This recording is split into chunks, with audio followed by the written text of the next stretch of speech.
Hours of action on circuit here at the Ricardo Tormo in Valencia before the season is out effectively. Yes, there will be some other testing that the riders and teams will take part in, but in terms of us broadcasting it, that will be it until the new year, and 2018 is upon us. So what have we got left and what have we got to bring you since the hour has gone by? Well, there's no change in terms of the outright time standings at this particular moment in time.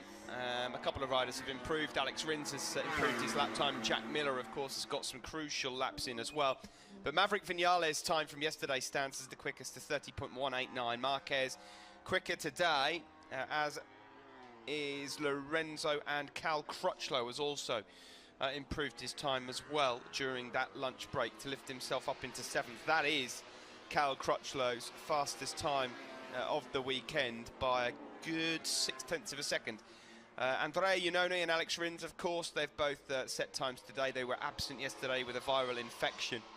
Both Danilo Petrucci and Scott Redding, former teammates. Danilo, of course, sticking with Ducati. Scott over at Aprilia.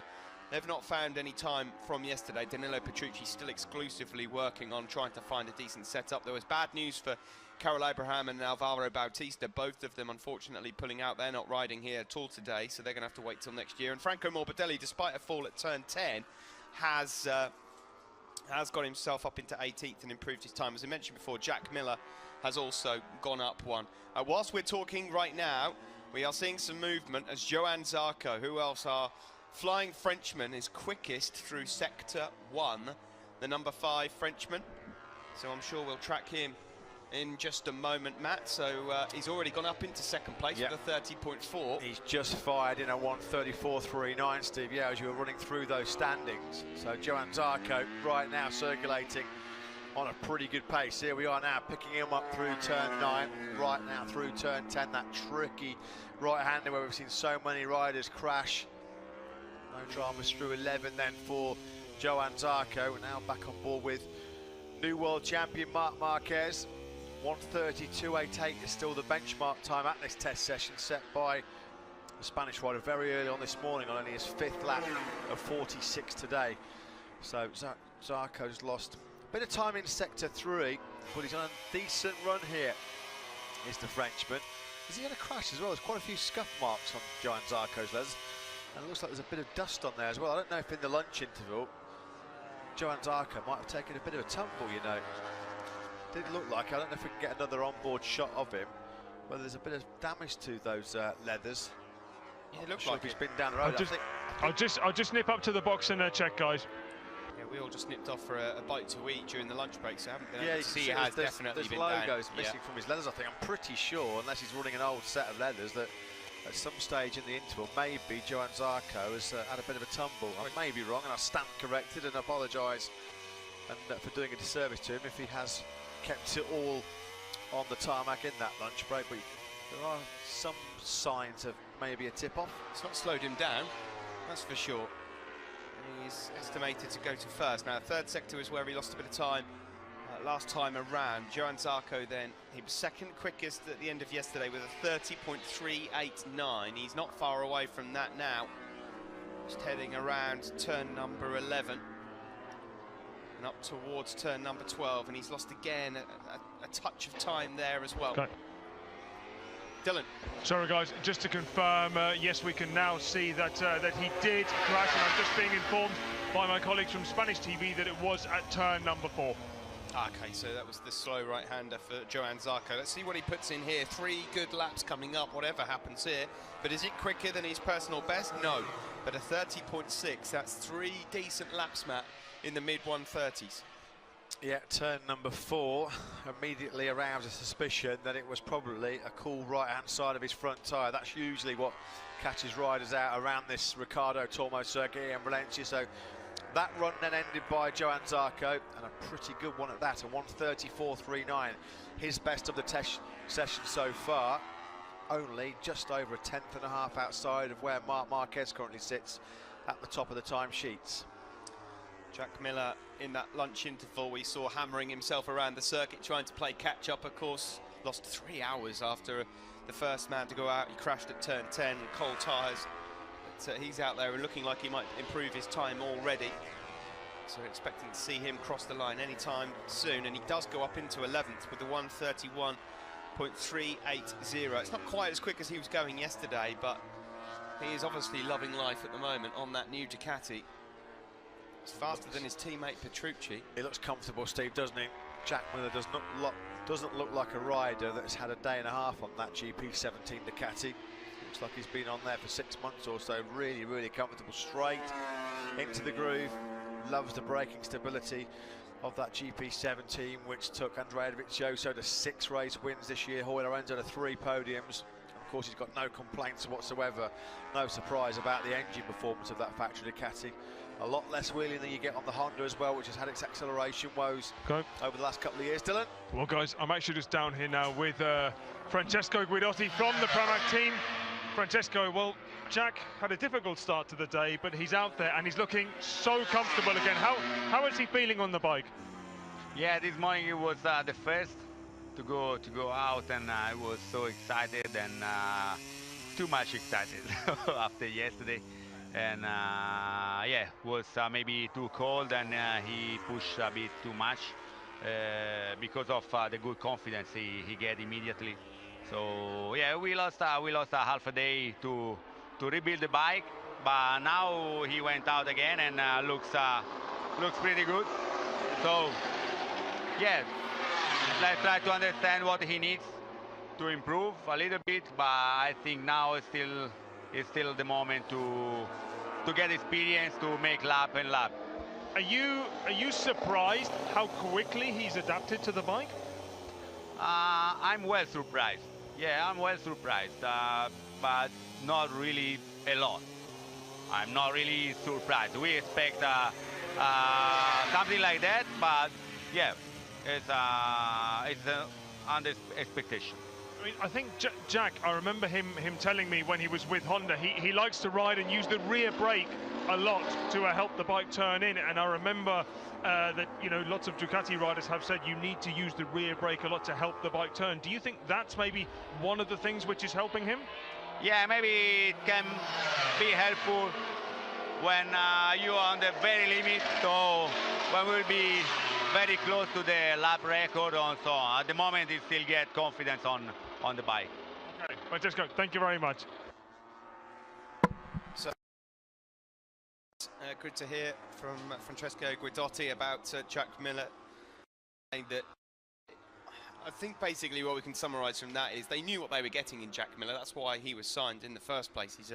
He's a great rider, and there's a lot more to come from him. But I think that everybody's quite surprised at just how quickly he's adapted to this Ducati, regardless as to whether it's stable on the brakes or good at getting the power down early on. So Jack at the moment still circulating, and as Francesco said there, just trying to get in as many laps as possible. The Ducati of the modern era, Steve, is no longer the big shock that it used to be. It's a much more competitive motorcycle than what it was in previous years. When you think back to the days when Valentino Rossi jumped off a Yamaha in 2011 onto a Ducati, completely different ball game back then. Ducati with Gigi Dall'Igna at the helm over the last 3 years have really turned around that Desmond Sedici project. It's a much more rounded package. It works in all kinds of different conditions now, and although it still has the odd turning issue for the likes of Dovizioso and Lorenzo, it certainly doesn't have anything like the major understeer issues that used to be the main Achilles heel of that project. So it's not quite the shock transition now when you move on to a Ducati as it perhaps has been certainly in previous years. Take nothing away though from Jack Miller, because he's really impressed so far. 5th yesterday and 11th on the timesheet so far, having missed a big chunk of time after that crash this morning at turn 10. Marc Marquez back in and at the end of his latest tyre smoking stint through turn 13. Guys, quick word, Tito Rabat, he has also had a crash whilst we've been off. The bike pretty much repaired. Tito looks like he's okay. I'm yet to confirm the corner, but it was also down on the right-hand side of the machine, a bit like Johan Zarco, so most likely turn 4, but I'll try and find that out now. Thanks for that. Tito Rabat then down the road at some point. Topple off his Ducati. Here's Franco Morbidelli. Still on a 32.3, his fastest time of the test so far. He's put in 32 laps here today to go along with his 78 laps that he put in yesterday. Guys, confirmation, also turn number 4 for Rabat. It's usually the right-handers that catch the riders out here in Valencia with that anti-clockwise layout. 14 corners around this Ricardo Tormo circuit, measuring just over 4 kilometres in length. And with 9 left-handers, you can quite easily let temperature drop out of that right-hand side of the tyre. This is exactly what happened to this man, Franco Morbidelli, at this very point on the circuit this morning. His first big MotoGP crash for Franco Morbidelli. And barrel rolling through the gravel trap. Thankfully, he was only shaken and not stirred after that big crash at turn number 10. He actually went straight back out onto the circuit, having got a new set of leathers on, and immediately went straight back out and started lapping faster. I would think, Steve, he's just a fraction over 2 seconds outside of Marc Marquez's best pace so far. I think if he can just get it under 2 seconds, I think under 2 seconds is probably one of his pre-test targets actually this week. Yeah, they always say, don't they, that 2 second bracket is the one that's hardest to beat down, and if you can do that as a rookie in your first time out on the bike, I'm sure that the Italian would come away from here as a very happy rider indeed. He's learning stacks. Of course, it's a completely different motorcycle that he's used to riding. Might look like the same colour, but that's about as where it ends, I'm afraid. I think he'd only ever ridden, he said yesterday, he'd only ever ridden once a 1000cc production motorcycle before that. You compare that to his fellow rookie Taka Nakagami. Well, one, Nakagami has already tested a Honda MotoGP bike in Jerez last November, but two, Taka Nakagami has got a lot of superbike experience. He's done a lot of testing, a lot of racing for Honda on a CBR 1000 RR5 blade in the Suzuka A-Tower, so Taka Nakagami's certainly got a lot more bigger bike experience than Morbidelli. Yeah, all Morbidelli's ridden the 600s for a long time as well. For the last 4 years, Morbidelli's been on 600s, and even at the ranch, they're out there on 600s as well. So this is a completely new experience for Franco Morbidelli. I suppose the only saving grace for him in terms of the overwhelming horsepower difference is that Valencia is at least tight and twisty. He'll feel it a little more when we get to Sepang, that's for sure. Yeah, Sepang, one of those great circuits where you do actually get to properly unleash the full potential of a MotoGP bike. That brilliant tyre spinning turn number 3 that drops down the hill. Fast, blind entry into that turn number 5. Hard braking into turn 9. Then you've got those 2 long straights where you really do get to feel the top speed and acceleration of the MotoGP bike. Not quite as much as Tom Luthi, though, who joined us in the commentary box a little bit earlier on this morning. Of course, he has ridden a MotoGP bike before, KTM's RC16 last year, and he got that honour in Mugello. An eye-popping experience when he wound it up to top gear for the first time down the Mugello straight, when he was nudging about 350 Ks. Alex Rins, a rider playing catch-up at the moment. He crosses the line, no improvement for him. Dylan. Yeah, guys, something from pit lane. So you're unfortunately not going to see any more of Andrea Dovizioso this afternoon. Not for a bad reason, it's just that he has gone through his testing cycle already. I'm now just stood outside the box watching Lorenzo's debrief. Once he's done that, I'll try and grab a word with someone from the team just to find out exactly what Dovi's feedback was overall. Yeah, well, if he wants to stint in the commentary box, send him our way. Yeah, we're always happy to welcome riders who've had the best seasons of their lives. 6 Grand Prix victories for Andrea Dovizioso this year, and that's the motorcycle that he did it on. Tito Rabat riding one of the GP17s here this week. Quick repair job from the Reale Avinci Ducati team to get him back out after that tumble at turn number 4. 36 laps Rins has managed to squeeze into the day so far. Not sure if they've been able to go out there and test too much from 2018 as yet. Probably still not feeling that great, is he? We all know what it's like when you get a nasty stomach virus, a nasty stomach bug. It can leave you really drained. He told Dylan earlier on today, he spent the whole of yesterday just lying in his bed, trying to get himself recovered and recuperated for today. But if you've had any kind of stomach bug, you'll know that it's a pretty horrible experience, and it can just leave you sapped of all energy. So not surprised to see Rins has only been out there for, what, 36 laps so far. His teammate Andrea Iannone has managed a few more, 47 laps for the Italian, and 5th place in the session, 130.8. It's fair to say that in general, Iannone seems to have his mojo back at the moment. Yeah, and he took a tumble actually when you were doing the great honour of going to get the coffees in earlier on, Steve. Actually, he took a tumble at turn 2 with Andrea Iannone. He was perfectly okay. My turn to get the coffees later. Scott Redding here, getting himself used to point you made earlier about Scott Redding and the different crew chiefs, I mean, it must play such a huge effect, because you're just having to learn a new person altogether. I mean, there's no two humans are exactly the same, and the way that they will want to set a bike up and the feedback that they will want specifically will be different. As Nakagami here we ride with, LCR rider. Yeah, Scott Redding, I don't think he's going to be too happy to be down in 18th place. These are live pictures from the Riccardo Tormo circuit in Valencia. Andrea Dovizioso, your 2017 MotoGP World Championship runner-up, explaining to the throngs of media exactly how his preparations have started for 2018 here in Valencia. Position not that fantastic for Dovizioso, 15th, but we know that that's not going to bother him. 1 iota, 1:31.758, the best he's done today. As Andrea Dovizioso was working through a lot of 2017 setups, just reconfirming a few things. There was a few 2018 components bolted onto that GP17. It was effectively a hybrid version of the Ducati. We will not see the full 2018 Ducati GP18 prototype until testing resumes, or official testing resumes, in Malaysia, Sepang International Circuit in late January. Yeah, and that will be really fascinating to see how that machine gets on. You just never know what Ducati have got up their sleeve, but I'm sure they've got something. As we look here at Tito Rabat still circulating, Marc Marquez still fastest in the session. We've got just under an hour and 45 minutes left to go. And so far, the improvers today are Marc Marquez, Sarko Lorenzo second and third, and fourth improving today in the fast times, Cal Crutchlow, I'm delighted to say, in the commentary box here, just taking selfie duty. It's Lucio Cecchinello, LCR team boss. Lucio, thanks so much for joining us in the commentary box. Cal's gone out there. It seems to be a good day so far, and the new bike has been out and tested. What are the thoughts and feedback so far? Well, we are very pleased with the work that has been done by HRC. It's remarkable what they brought here, and is definitely giving us a lot of hope for the next year. We really appreciate the new bike performance, the engine performance, the chassis performance.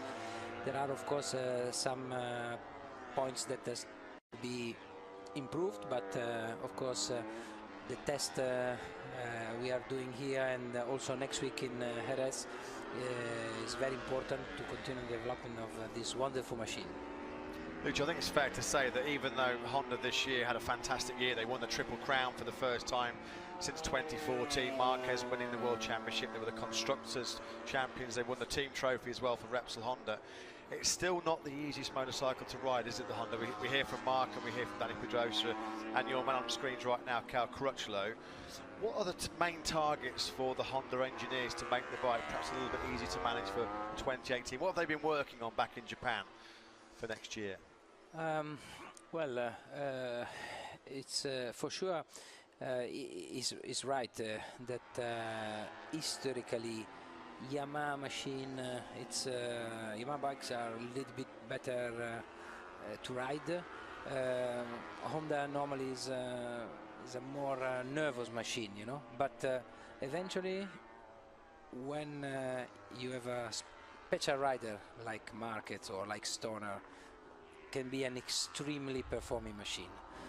Of course, the target of the engineer is not only to build a very special bike for a very special rider, is to give a better bike for a largest group of riders, and this is the focus. And of course, those areas to be improving, those areas we need to work basically on chassis and power delivery.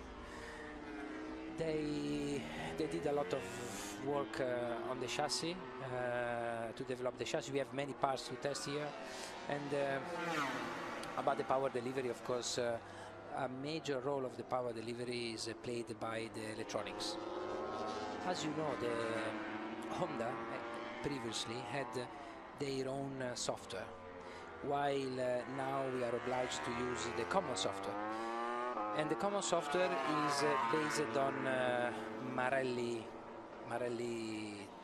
tools, you know. Then Honda engineer needed in 2016 to redesign all the map software management for the traction control, and then that's why I believe that we lost a little bit our competitiveness compared to the past, especially, you know, if you look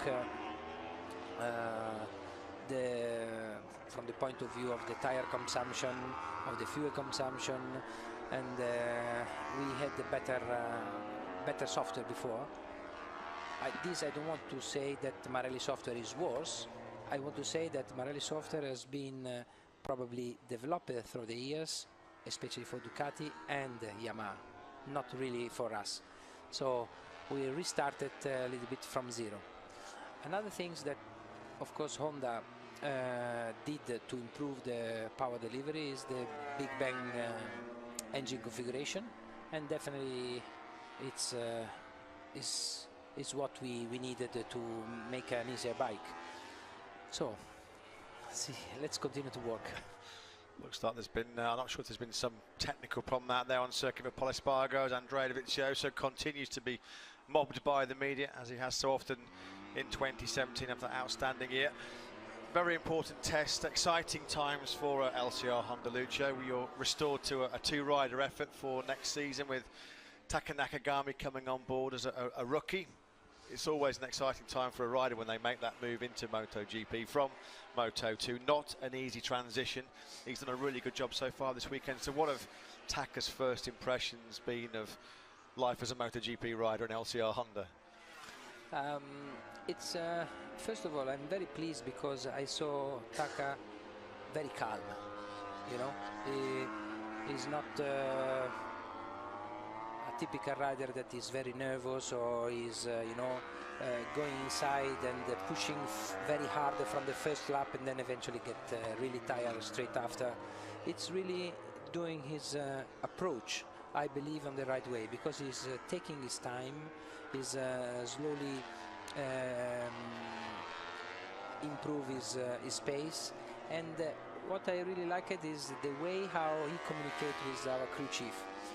Because normally, because we work it with Japanese rider, normally Japanese riders are not very much skilled on communication. I mean, of course, they needed to communicate in a different language, and they are culturally they are a little bit more reserved, more conservative, more shy, while he's really giving nice and straight information to our engineer. So I like the fact that he's calm, and I like the fact that he's interacting with our technician already in a very professional and constructive way. Having said that, you know, it's interesting to see, you know,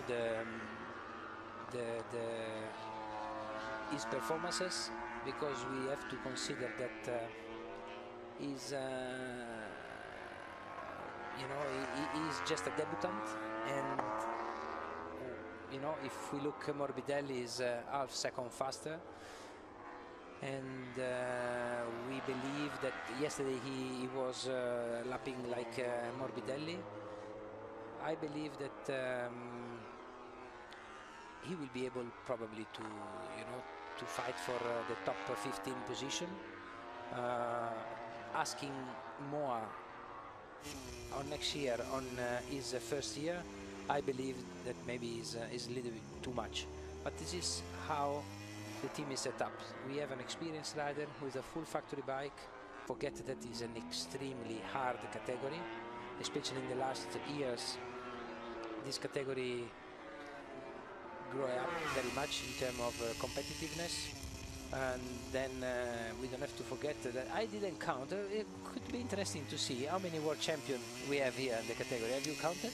Quite a lot. Well, we've FIM world champion. Zarco, Lorenzo, Cal. Iannone no. Alex Espargaro. Danny, no. Yes. Yeah. Paul, yes. Viñales, yes. Tito Rabat, yes. Rossi, of course, yes. Dovizioso, yes.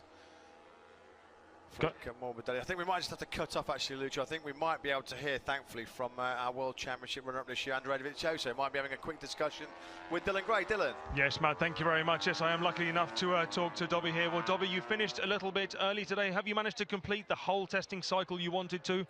Yes, we finished our plan, so there wasn't a big reason to continue to test, especially because after this important season and the last weekend, the battery is low. So I think in some moment you have to understand when is the moment to stop, because if you continue to test, you can make a bad test. So we did everything on the plan, and we have still 2 days in Jerez the next week, so that's why we decided to stop early. Even with your low batteries, though, did you manage to really learn something? Have you found some positives for 2018? Not really, but we try something. That was very important to take a decision about the 18th bike, so that was the target, and this is what we did. Finally, Dobby, you know, we don't normally see really what the parts are on your bike, but we did see a slightly different riding position on the machine. What are you trying to, what were you trying to learn with that? No, I mean, everybody playing with the weight distribution to try to understand if there is some positive point. So it's a normal work from everybody. Okay, well, Dobby, thank you very much and good luck in the next test. Yeah, thanks very much to Andrea Dovizioso. What a fantastic year it's been for Dovizioso and the factory Ducati team. At my rough count, Lucio, was 11 riders circulating here in Valencia this week that have won FIM World Championships. Yeah, and of course we should also say, because Tom Luthi would normally be out here. So yeah, like you say, it's probably the toughest field in terms half of the grid are world champions. Exactly. So yeah, I mean, half of the riders are world champions, and we know that now the level of machinery with Aprilia, Suzuki, KTM coming stronger, it's probably next year the toughest time that Taka and Franca Morbidelli and Tom Luthi could come into the World Championship. Exactly, absolutely. I mean, from one side, we have to say that we do not have to expect too much from the debutant. From the other side, I must admit that Zarco and Folger this year did an amazing championship, They did, especially Zarco, nobody expect him so fast on his first year, and then he's still doing very good. And I have heard that he did also pretty good lap time with the 2017 machine, right? Yeah, correct. Yeah, I think yesterday certainly his best lap time was on the 2017 frame, while Maverick Vinales and Valentino Rossi did their best times on the frame that Joan had been using this year. So yeah, very, very impressive by the Frenchman. Just going to go back on to Cal briefly, Lucio. When Cal first came into MotoGP, there was a lot of movement. He started out in Tech 3, went to Ducati, then came to yourself. Here he is on screen. Next year will be your 4th year with Cal. So there's obviously a great bond and a strong relationship between yourself and Cal. So just explain to us about how that bond grows and you know, obviously, ultimately how he's felt about this season, because it must have been frustrating for him as a rider to have not been on the podium since Argentina. Yes, I mean, I always try to tell him and to tell our partners that we don't have to just to judge what happened right now or what happened this season. We should, you know, step back and having a bigger overview. Cal is definitely an incredible rider. I mean, he's one of the top riders of the MotoGP. I don't have to tell you, but he has a great personality. He's a fantastic guy. You love him and you hate him, but you mostly love him, you know. But when you, of course, when you hate, it's always on a nice way, because sometimes he behave, you know, like like a. I don't want to say more, but we know what you mean. We know what you mean. But again, we really love him. last year we had an incredible season, but we have also to admit that there was a particular situation where Cal, you know, had a favorite track. We came up with a good tire. Everything was strategy was all there. So it was a mix of combination that we've been also good to set up. But for example, last year we did the podium in Germany. We did. But of course there was a flag-to-flag race, and Cal did an extremely job. We did a podium in UK. No, sorry, in Brno. In Brno we won the race, but we've been lucky because the rain didn't. We're just going to stop you there for a moment, Lucio. Looks like Scott Redding has had a tumble on the Aprilia. Rider is okay, up and walking, which is always good news, but Scott's development, that's not handy with an hour and a half to go. Hopefully the bike isn't in too bad shape, but I don't know if we'll see a replay of that or not. Sorry, Lucio, continue. Yeah, and then again, what we did, we did an incredible, nice race in Silverstone, like we did this year. Then last year we won in Australia, but in Australia, for example, there was raining on Friday and on Saturday, and then we particularly been lucky because Cal liked very much the track, and also we been able to find the right setup for the race. And as we know, Marquez crashed. And this year we didn't have so much luck, probably, like we had last year, because anyway, we didn't have many riders crash in front of us. Cal did third place in Argentina. We did the fourth place in Texas. We did the fourth place. Fourth in Assen. In Assen. You were fourth again in Silverstone as well. Fourth again in Silverstone. Yep. Then fifth place in France, fifth place in Brno, fifth place in Australia. Yeah. So you know, when everything is going well, we just are behind the two factory Honda, the two factory Yamaha, you know, or one of the factory Ducati. So it's not that bad, you know. It's realistically is our potential with our bike. Then hopefully with next year bike will be different. So on paper it doesn't, in your eyes, look as bad as perhaps. Yeah. No, absolutely no. Third place in Argentina, other fourth and fifth places. Also this year, to tell the truth, we also had more problems with more difficulties with the tire. I mean, especially our bike is Carl Crutchlow riding style with our bike setup. Let's say that in few tracks we really had a lack of grip, and we crash even more than last year.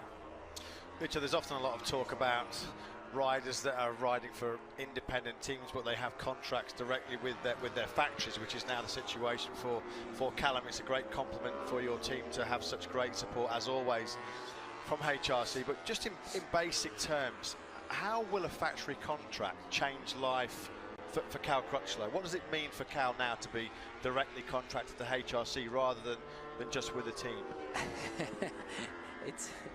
It's funny because if now you would have time to come in our pit garage, you will see a lot of more Japanese inside. Right. So factory contract means we had also the factory bike this year, you know? But factory contract is something like we get more support, we get more assistance, we get more feedback, we are asked to give more information. So it's just you know, an upgrade of our relationship, making, you know, more even more collaboration between HRC and LCR. And you know, we have engineer from HRC development team. We have engineer from the test team. We have McLaren electronic engineer because Honda is developing some item like the new dashboard with McLaren engineers, you know. So we have plenty of new stuff inside of our garage, and if I just go back a few years ago, you know, with Randy De Pugnet or Carlos Checo, or even Stefan Bradl, there was just maybe 1 or 2 Japanese in our pit garage. This morning I counted 11. Right, okay. So you've gone perhaps from a few years ago to being in economy class, and now you're in business class, yeah? That would be a kind of a comparison. Or maybe you've gone from business class to first class, shall we say? Well, I'm still flying in economy class, to tell the truth, because I'm small, you know. For me, a seat an economy class in an airplane is like a business class for Beefy, you know. I'm glad you said that, not me. Lucio, with that extra assistance, how much do you think, I mean, has Cal himself talked to you about the advantages of that, or is it just too early to tell at the moment? I don't know if I'm allowed to tell you. No, I mean, you can see by the top speed, we never been, you know, on a top 5-6 position in top speed. We never been. I mean, I can say that the new engine seems more powerful. Seems more powerful, and this is what every rider asked, because without any doubt, you know, Ducati was more powerful. It is more powerful. So we wanted to close the gap, and I must say that I truly believe that. The gap now it's got closer, definitely got closer. About the chassis, I must say that what I have heard from Cal, that is very pleased how the new chassis behave, despite of course we needed to work anyway on the bike setup, because we still have maybe some area like the braking area to be improved, but I believe that there are those are minor things that we can resolve by playing on the bike setup. Just quickly before you go, Lucio, I had the pleasure of interviewing you at the last season when you were talking about your team and your development for having gone from a rider to a team. I don't know if there's a short way of trying to sum it all up, but to give people an example as to where you've come from to be able to set up a team right now, to have a position where you've got this great team with a great rider winning MotoGP races, it's quite remarkable when you actually really look back at your life and where you've come from. I remember you telling me a story that you sold your bike to your girlfriend and then rented it back off her, and you had your local hairdresser as a sponsor, etc. Yeah, you remember well, yeah. I believe that everyone involved in the MotoGP, I mean, has many histories, you know, especially riders of my age or even older, because in that era, it was very hard to put together, you know, the money and the budgets to go racing, but somehow it was still possible. I believe that nowadays it's really hard. If there is a young kid with a lot of passion for pocket bike racing, if he doesn't have the papa with a lot of money, it is going to be really difficult to grow up on this environment. While in my era, you know, it was still possible because there was maybe moto clubs, there was you know, even the world economy was even going better. Having said that, as I told you in our interview, I truly believe that in any way, in any case, we never have to give up to our own dream. If we have a dream, I believe that if you really want, and if you wake up with this dream, if you work for this dream, if you go sleeping with this dream, I believe that there is something magic in the universe that is helping you. You know, it's some kind of energy that is going to the air and come back to you. I've just got one very quick question before we let you go, Lucio. I know you're always busy. I'm fascinated to know or understand how such a quiet, placid guy like Taka Nakagami, who you say coming from Japan, is a very mild-mannered guy, is going to get on with somebody as completely crazy as Cal Crutchlow. I mean, you've got two very different personalities in the pit box, haven't you? Yeah. How do you think they're going to gel, and how will their relationship be, do you think? Cal is crazy, but also he's got a big heart. He has a big heart, so he will. You know, at the very end, even if we are a team, we must say the truth. Between the teammate, sometimes, you know, not necessarily they have to have a lot of communication or a lot of collaboration. I believe that it will be good because anyway, Cal is somebody which is very open, sometimes too much. No, again, is very good, and I believe that Taka can only learn from Cal, because I believe that it's fun to see some Japanese rider behaving more and more in a Western style, you know. Well, Lucio, it's been fascinating as ever to talk to you. Thank you so much for joining us in the commentary box. We hope, obviously, that Taka has a fantastic season next year. We obviously keep our fingers crossed for Cal as well. And yeah, you might have to make some more coffees now, with there being a lot more people in your garage. You are welcome anytime, anyway. Thank you very much for inviting me, and see you next time. Always a pleasure. Thanks, Lucio. Thanks to Lucio Ciccanello there, then. Always great to get some insight from team manager there, and yeah, we'll keep an eye on things. Now, whilst we've been talking to Lucio, it looks like there's been a couple of things that have developed, Matt. We just saw the garage doors shutting in Ducati. It looked like Jorge Lorenzo had been down the road. His leathers look pretty scuffed. I don't know if you can shed any more light on that, Dylan. I must admit, I didn't. I saw him come back in a perfectly okay bike, but then again, I've been hanging around outside Aprilia where Scott Redding has come back. He's fine. They've just brought the bike back. That's pretty damaged, but not too bad. So he should be back out shortly on the other one. I'll head down to Ducati now and find out. Yeah, the leathers, no doubt about it, were definitely second-hand.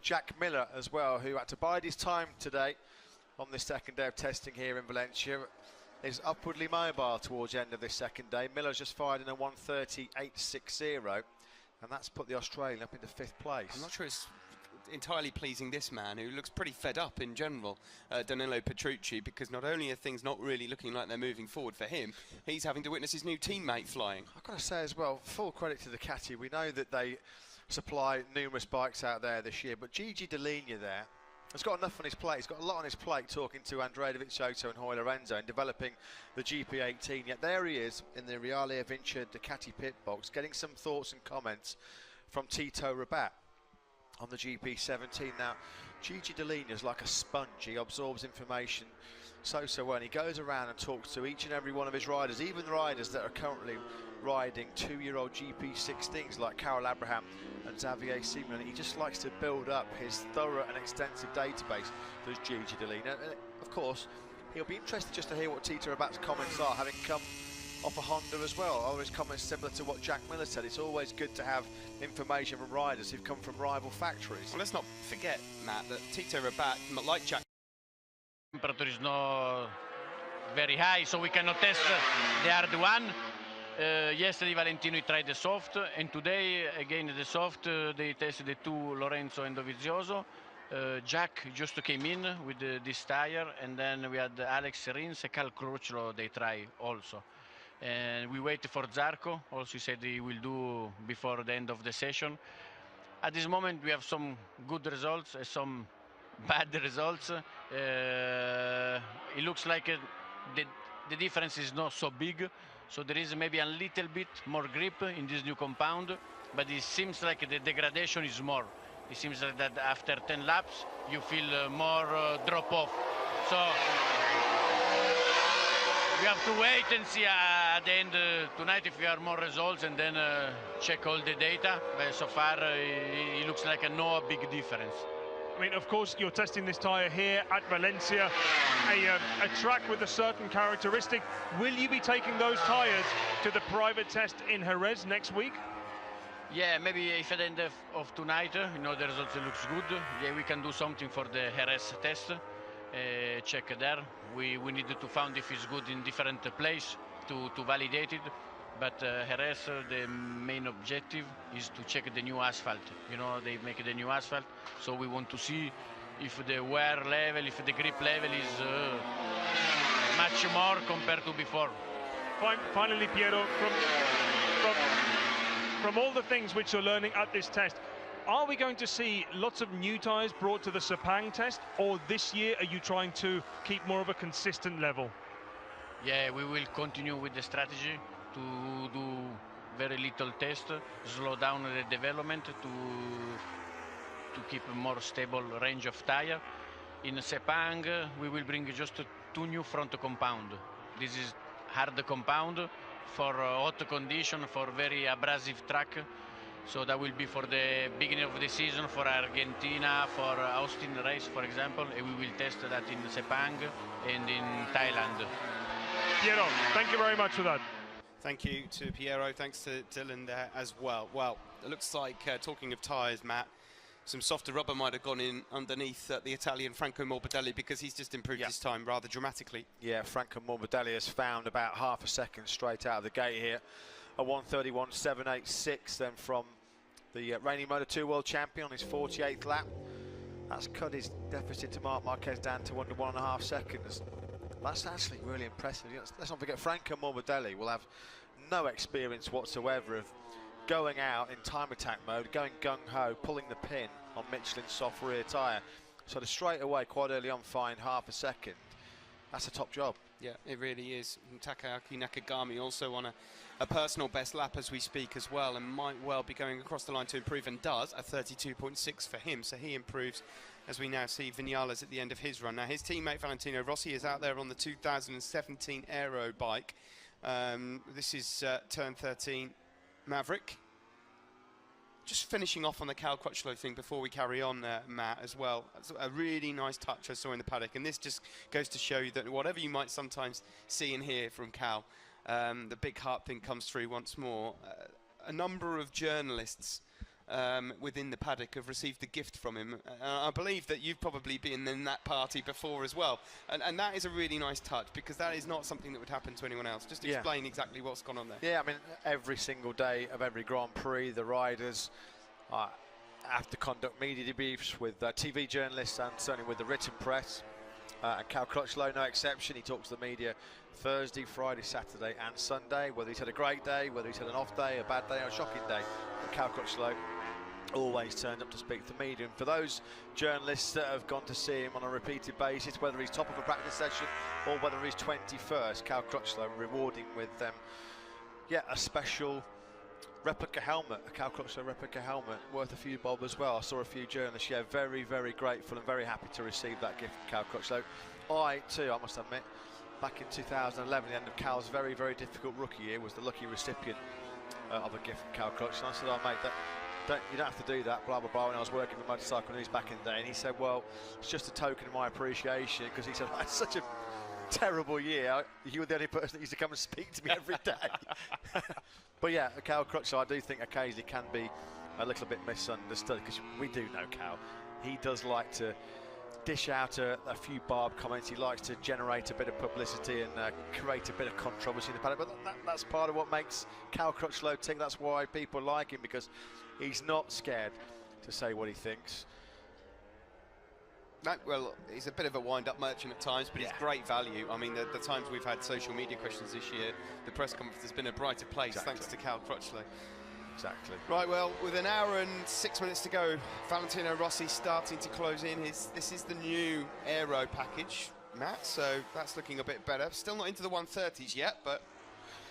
Dylan, we know that Andrea Dovizioso has already packed up because he was really good enough to come and talk to you. Has there been any indication from any of the teams and riders that somebody might go for glory, try and get that headline-grabbing lap time in this final hour or so? At the moment, we're not seeing anyone go out on that softer option rear. I remember last year, actually, quite a few people were reluctant to do so because it kind of interrupted their testing cycle, so to speak. I will keep an eye out now, but as we know, Michelin just telling us that there are some riders still testing their new soft option tyre, which we know has more grip and more drop-off, as Piero Taramasso said.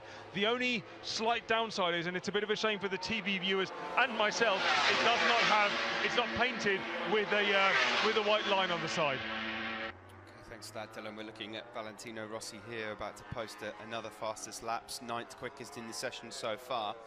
So perhaps Valentino just trying to squeeze a fast one in here towards the end. Yeah, interesting there, wasn't it? Listening to Piero Taramasso, the new boss of Michelin, of course, with Nicolo Guber stepping aside after the Valencian Grand Prix. A long and distinguished career for Nicolo Guber, 28 years, I believe he spent in Michelin, crucial in their recent success in 2- and 4-wheel motorsport, Nicolo Guber. So we wish him well in his new venture, of course, heading up the new electric racing series for Dorna in the future. Rossi is on the move, isn't he? 30.9 then for the Italian. Marc Marquez now heading out on circuit. Brand new slick, that was. He's definitely out on brand new rubber, isn't he? A crucial test, as I was saying, Piero Taramasso. Jerez with that new surface, Steve. That's going to be a really important 2 days next week as they try and get some crucial information on the new surface ahead of the Spanish Grand Prix next year. Yeah, that will be a crucial test. And we heard from Dovizioso, it'll be crucial for them as well because it's another tight and twisty circuit, and traditionally one that, Andrea Dovizioso hasn't performed that well at before.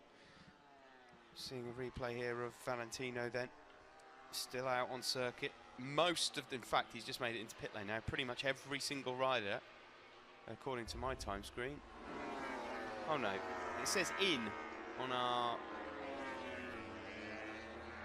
time screen. I think there might be a bit of an error there with our time screens here in the commentary box at the moment, because as you can quite clearly see on your screens, Valentino Rossi still circulating.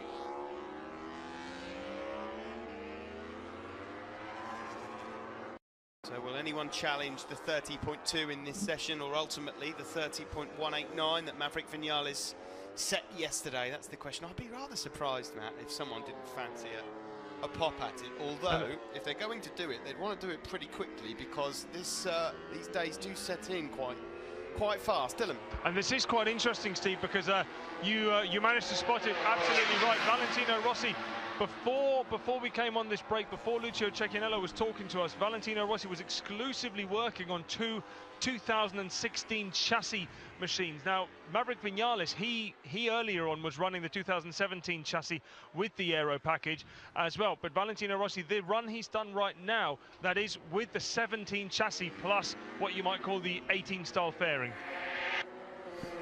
They can't say that they're going to be leaving this Valencia test, Yamaha engineers, armed with a wealth of data and information, because they've had Johann Zarco, Valentino Rossi and Maverick Vinales out on all kinds of different combinations. It's been actually hard to keep track on exactly what they're running. Valentino doesn't look like he's going to be stopping for long either. Looks like it's a bit of a qualifying mode set up here, isn't it, for Rossi? Taking on some water, wiping himself down. Any shiny new fresh rubber going into the rear of that Yamaha, Dylan? Yes, there is some shiny new rubber going in there, and I must confess I made a mistake, as the replay that I saw I don't think was from this particular run out, because I have to correct myself, I apologise, he is on the 2016 chassis with the aero package on. Well, to be honest, I can't, it's very difficult to keep up, so I'm not surprised that we've all got it wrong on a few occasions. Cal Crutchlow has come back into the garage with just over an hour left, bike in as well. That's the 2018 spec machine. I'm sure he's pretty happy with that. A 30.6, his fastest time of the day. And I must admit, I'm quite grateful to Lucio Cecchinello, because I hadn't taken too much notice of the speed charts until he brought it up. Yeah, it's a good point, isn't it? By Lucio Cecchinello. What's going on here with Cal Crutchlow? Just running wide at the first corner. Ah, is that Takaki just up ahead of him? Is he going to have a look at him? It is, yeah. There we go. Well, there's your case in point straight away about how Cal Crutchlow will do everything within his powers to try and accelerate the progress of this young man, Takaki Nakagami, who's a hugely likeable character himself. A bit quietly spoken, but interesting to see how he gets on next year when he faces up against Morbidelli and Tom Luthi again. An hour calling. Nakagami crosses the line here and goes up into 18th. That's his fastest time of the weekend so far, 32.3. And of course, Steve, Taka Nakagami, we know next season will be on the 2017 spec RC213V, which Cal Crutchlow raced throughout this year. So Taka Nakagami will be able to pour and scour over data as Marc Marquez. We saw him go out on fresh rubber.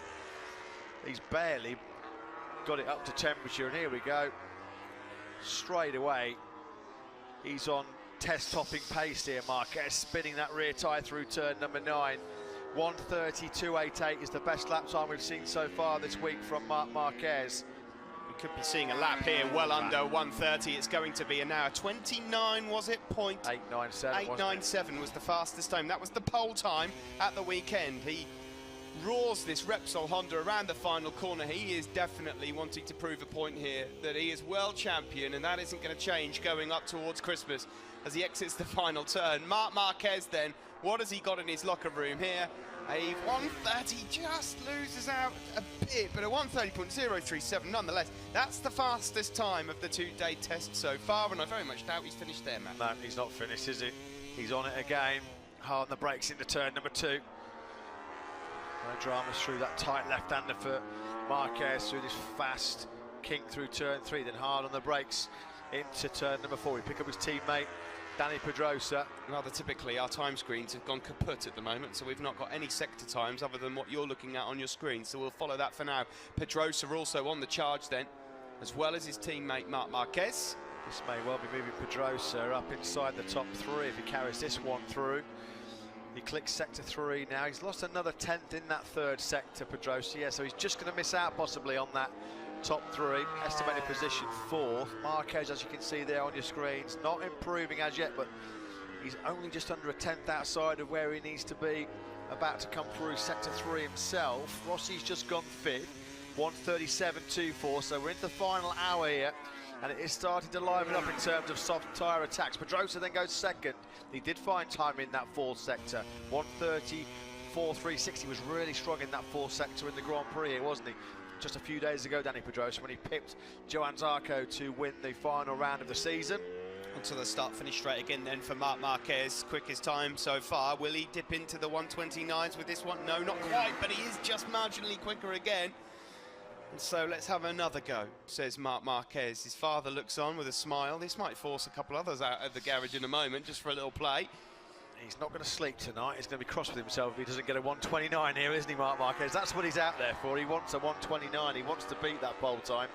A 1:29.897. It was the only 1:29 lap we saw throughout the Valencia Grand Prix weekend. Second qualifier was Johann Zarco with a 1:32.46. So it won't be on this lap. He's rolled out of this one. Will he have another go, or will he pull into pit lane? A 30.033 then, the fastest time of the test so far. Valentino Rossi here. He put on some fresh rubber. He's now coming up to turn number 14 and onto the home straight. He's half a second down at the moment. And 1:30.724 is Rossi's best today. And 1:30.8 there for the number 46. And elsewhere, well, it's hard to know what's going on because still nothing from the time screen, sadly. So it's as you were in terms of your podium finishes in the top 3 here today in this test. Marquez 3rd in the race on Sunday to win the world title. Dani Pedrosa, your race winner, and Johann Zarco, the runner-up. Then your top 3. Dylan, back to you. Yeah, guys, let me just bring you down to a pit lane. I'm here with Scott Redding. Scott, really unfortunate crash. First of all, are you okay? Yeah, I'm fine. We was just on the limit with the hard front tyre, really, with the temperature dropping off. I thought we'd just get one more exit out of it, but it looked like the temperature was just dropping too much, so yeah, a bit unfortunate. I'm okay. I'll try with the bike too now with the soft front and see. So now you're going to go for the time attack, or is it still just not take it easy, but of course just try and get a rhythm? Not really. You know, I'm not interested in this test for time attack. Going to practice some starts and leave it at that, I think. Okay. Well, Scott, thank you very much. Good to hear you're okay. I love the fact that the two Repsol Honda riders have just obviously worked so hard on testing all sorts of things, and then the pair of them have just gone out and gone, just want to kind of remind everyone who we are and what we do. A couple of laps out, first and second, and park it back up again. It's like the Repsol Honda Evolve. This is... Yeah, 137 and a couple of 130 zeros from Marquez. That 3 laps he fired in on that soft Michelin rear tyre. His last lap was 0.04 of a second better than the previous one as the shutters come down for the time being. Don't think we've seen the last of this man so far on your screens in 2017. He's going to get out there. He wants that 129, just a sound sign off 2017, ramming home his advantage again. So think about that one for the next 3 months, boys. We live in a world where watching a rider drag his elbow slider along rumble strips just seems normal. The norm, yeah. Well, you can get just as much smoke out of that brand new soft rear tyre as you could out of the old versions. Look at that. That is incredible. Great footage. Absolutely brilliant footage. He loves those left-handers, doesn't he, Marquez? Spends most of his life when he's not on a MotoGP bike on a dirt track somewhere in the world. And that's why he loves anti-clockwise circuits. He loves left-handers. That's why nobody can lay a glove on him in the Saxon Ring in Germany, where it's all about left, left, left.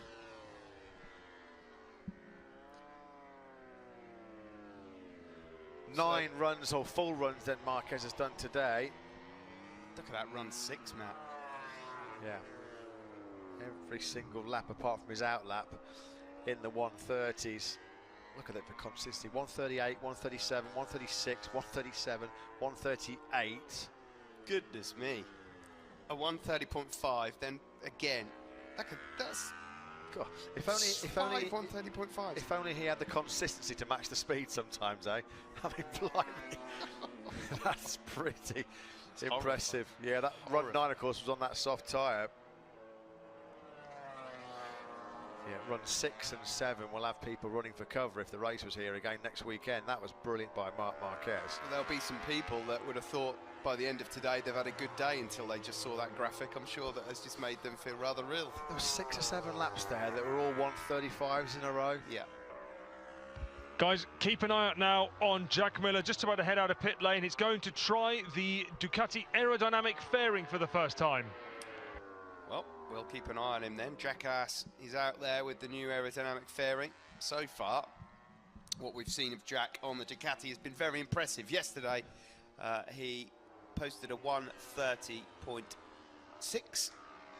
Today, he's posted a 130.8, despite missing 3 hours of the session due to a crash at the start of the day. Well, there's Maverick Vinales. This test for him has not been about trying to get the headline grabbing top time. This has been all about trying to work out a way of making that factory Yamaha a more competitive package than what it was certainly in the second half of 2017, where his championship challenge really did fall away. He's tried 2016 chassis, 2017 chassis, 2018 engines, 2017 bodywork, 2018 bodywork. Rossi, Zarco and Vinales' brain probably frazzled right now, the information they've had to digest and then feed back to their engineers.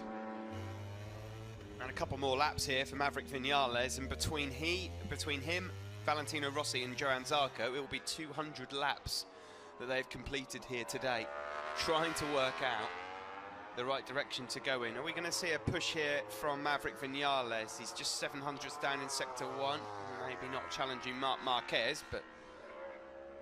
Yeah, well, in Malaysia in 2 weeks' time, there'll be, I would imagine, the same test going for Vinales, Rossi and Zarco. They will be constantly back-to-back comparing the 2016 chassis with the 2017 version. Before then, they rely on Yamaha's racing department back at Iwata in Japan to come up with, punch the numbers in, crunch the numbers, and then come up with what they hope will be a better chassis in 2018 when we resume hostilities at Sepang at the end of January. There will be no 2018 prototype chassis for these guys to test in Malaysia. They want another test where they can back-to-back. It's a good idea, actually, because they can run back-to-back comparisons with recent data from the Malaysian Grand Prix. Steve, as Vinales just firing a PB lap, a 136.40. Yamaha have got recent data from the Grand Prix in Malaysia to go there in 2 weeks' time and back-to-back the 2016 and 2017 chassis, which would be pretty handy for them. And of course, very, very handy for them as well, is to go back with the 2018 version to the same circuit in January, because then they'll know whether they have made any progress. So it's a pretty sensible tactic actually by Yamaha to go to Malaysia in a couple of weeks' time. They did the exact same thing last year as well, but when they're trying to finalise their prototype chassis for next year, they are going to at least have good information and data to refer to. They're just going to hope that the weather plays a decent role for them, because in an ideal world they'll want the weather to sort of be exactly the same in 2 weeks' time as it is at the end of January. These guys don't get a lot of break. I'm sure you're probably at home wondering, well, did these guys actually rest at any point? Well, there is a testing ban, isn't there? So they do get, I don't know, it's probably not a lot more than 6 weeks off, maybe a bit more. Yeah, I mean, you usually find that after a long and punishing draining season like it has been, after next week's test in Jerez, probably most of those guys will slow down their training. But they might just take 1 week, 10 days, or maximum 2 weeks out of their training schedule, and then it's straight back into it. Yeah, no stopping here for these guys. It is a part of their life. They're here for a reason, and they have to continue training throughout the winter, even if they do take a few days off to pull some crackers and eat some turkey. So here is Jack Miller then with that. Sorry, Jack Miller. That's Scott Redding on the Aprilia. Jack Miller's time is at the bottom of the screen with the aero package.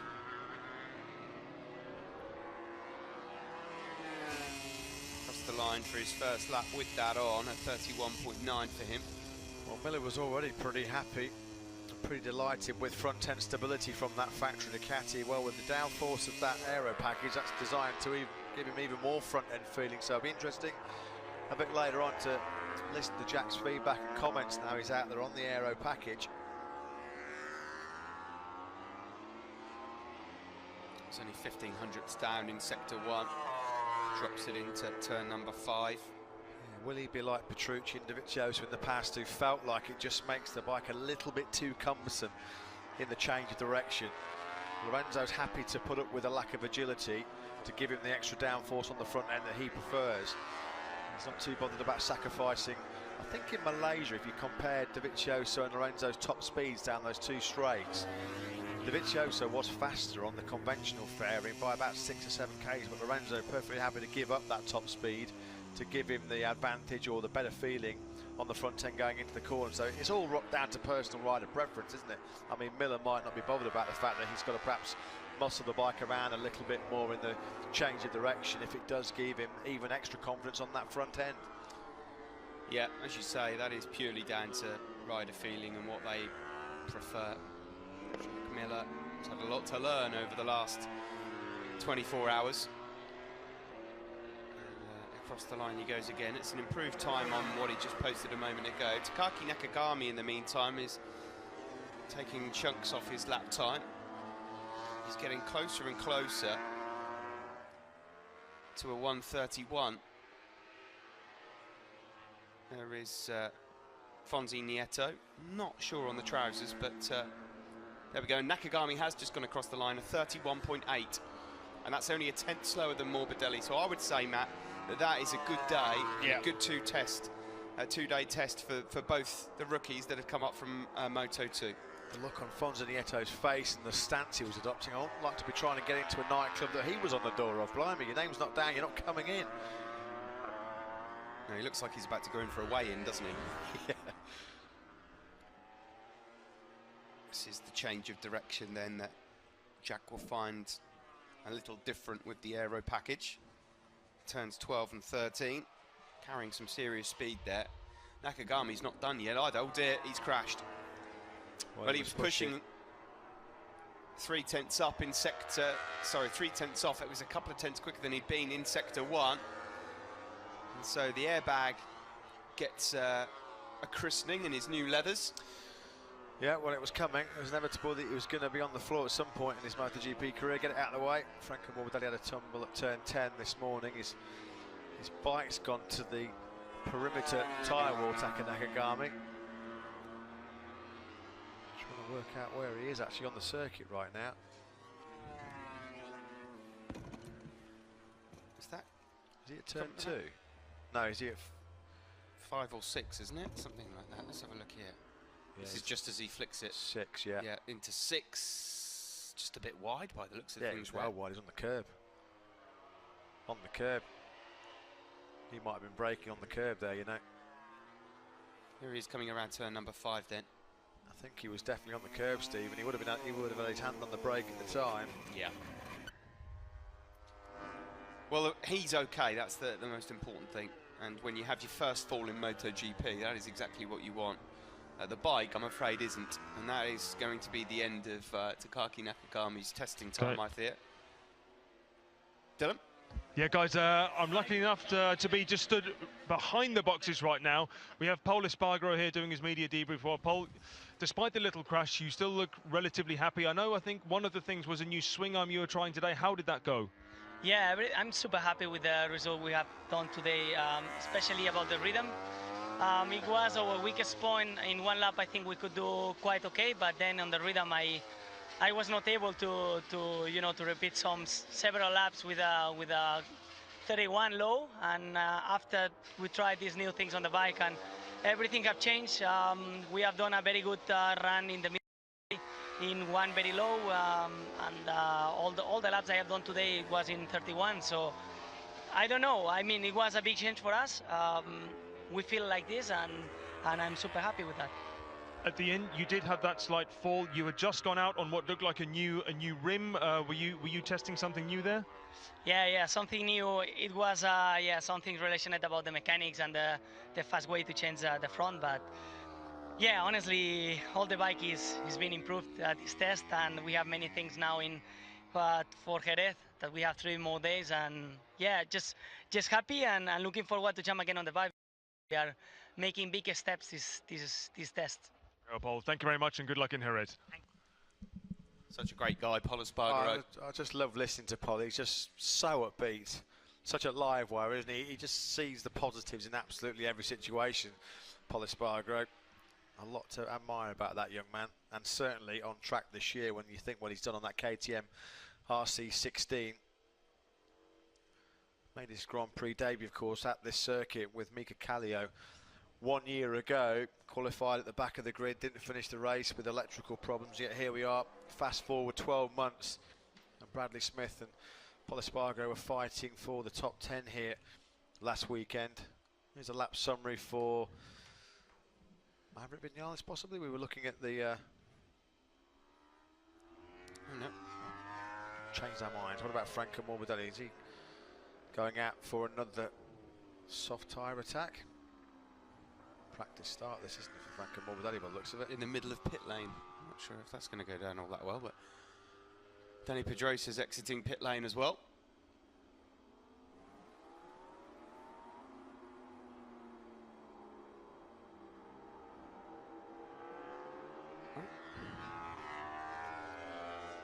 Franco's had a little play then with the practice start, as Takaki Nakagami did yesterday.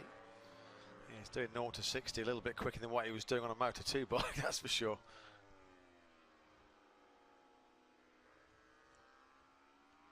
.57 laps then so far today for this man Valentino Rossi. Best of the day, 1:37.24, just under 7/10 of a second slower than Marc Marquez. They won't be worried about lap times. They're what's going to be coming in 3 months' time in Malaysia. There'll be constant communication between Rossi and the team based in Milan and then back in Iwata, just to understand exactly what the Yamaha engineers are prepping for Sepang at the end of January. There'll be a lot of focus and attention on what they've delivered for Valentino Rossi and for Maverick Vinales, Steve, but also how they will support the Tech 3 Yamaha team next year with Johan Zarco. Will Zarco turn up to Malaysia in January, basically with no choice but to run, as is usual for the Tech 3 Yamaha team, year-old machinery. I don't think Zarco will be too upset about that, but it'll be interesting to see if they have brought him closer back into the fold by giving him full factory kit. Just looking there at Valentino Rossi's runs, I mean, it's difficult to really read much into all of this, because nearly every run there will have been something different. Tested and tried. A lot of 32s in there. Obviously nothing compared to Marc Marquez. His fastest times are 30. Runs 9 and 10 was where he was really trying to push and get a fast lap time in. But in general, I don't think we can read too much into the 1 lap pace of the Yamaha team, as Matt just pointed out. I mean, you can see as well, there was quite a few of those stints were quite short, weren't they, Steve? It's been in, out, and Vinales just while they're going out and assessing. It's been such a hard work. They must be so mentally fatigued right now after a long old year. This is what their 5th day of riding in the last 6 days as well here in Valencia. So the body's going to be tired, the mind will be tired, yet they're still having to go out there and fire in fast enough lap times to give Yamaha some concise information. Last run there for Maverick Vinales as well. Yeah, it's confusing for us here. Typical test runs there though, Steve. You know, normally you hear riders are told to go out and give me 4 flying laps. 4 or 5 flying laps is usually what, you know, the crews and engineers say to riders. That's enough time at full racing speed to get some information and feedback. So